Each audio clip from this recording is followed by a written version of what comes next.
بالفيديو هذا راح نحكي عن ديزاين باترن جديد، وبرضه هو من الديزاين باترنز اللي مستخدمين كتير.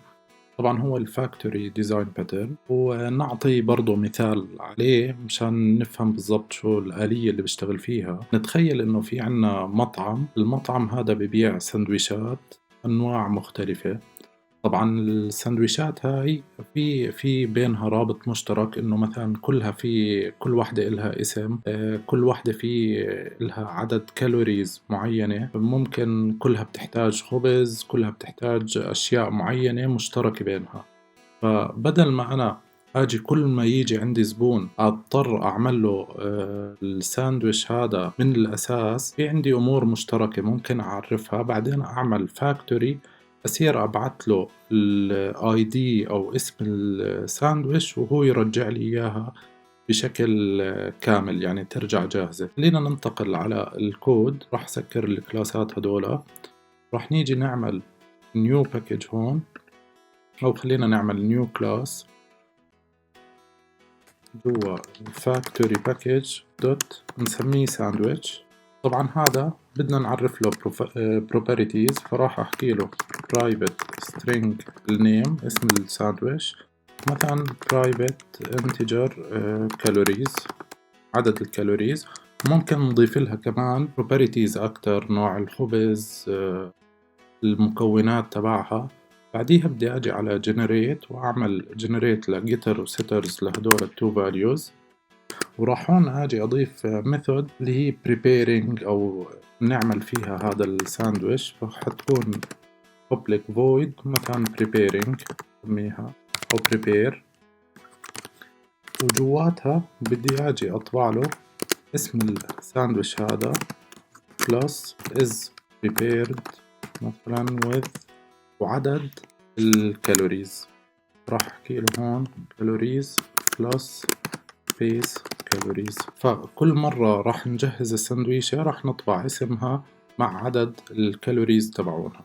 طيب خليني أجي برضو أعمل نيو كلاس نسميه مثلا هذا بيف برجر أو مثلا تشيز برجر، وهذا طبعا extends الساندويتش كلاس تبعنا. طبعا كل اللي بدي أعمله هون بدي أجي أحكي له بالبابليك كونستراكتور تبع التشيز برجر أعمل لي set للنيم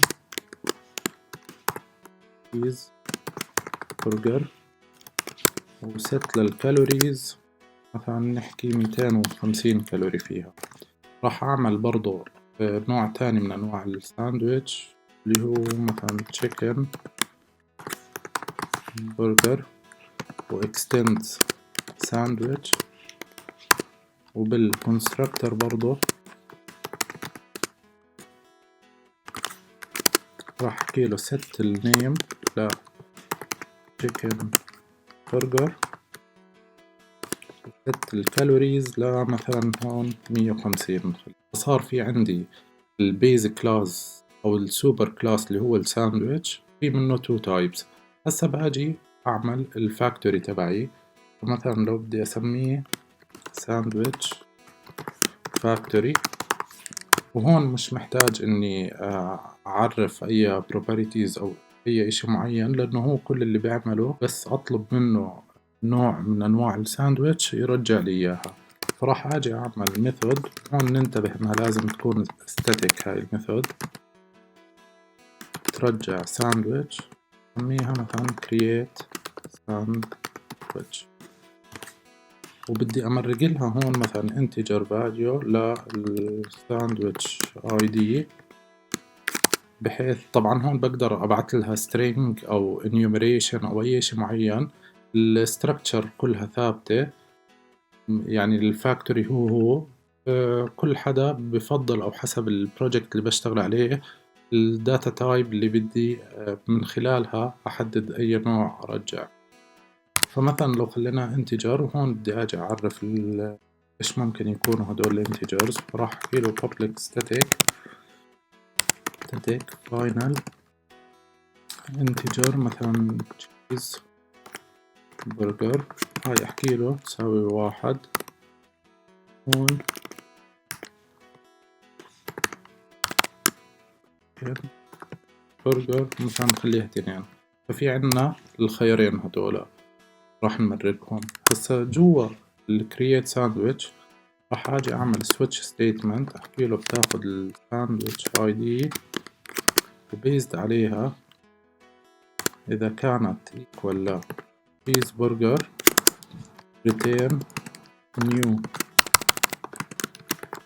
تشيز برجر، وان كيس كانت تشيكن برجر ريتيرن نيو تشيكن برجر، والديفولت ريتيرن نل إذا ولا واحدة من الخيارات هدول. ففعليا صار في عندي الفاكتوري هذا جاهز، كل الاستراكشر تبعتي جاهزة للفاكتوري ديزاين باترن.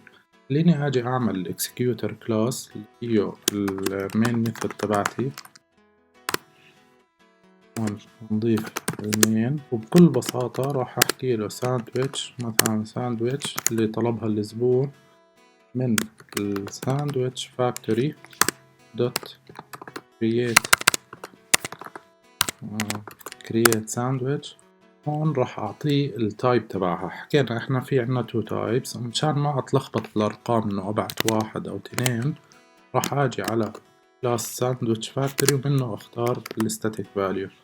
فهون أول مرة طلبت تشيز برجر، بعديها باجي بعمل sandwich دوت prepare. بهاي اللحظة راح يجهز لي إياها مباشرة. لو جيت بدي أغير للنوع التاني كل اللي علي أعمله بس أعطيه باراميتر تاني، والفاكتوري لحاله راح يرجع لي الساندويتش اللي أنا طالبها.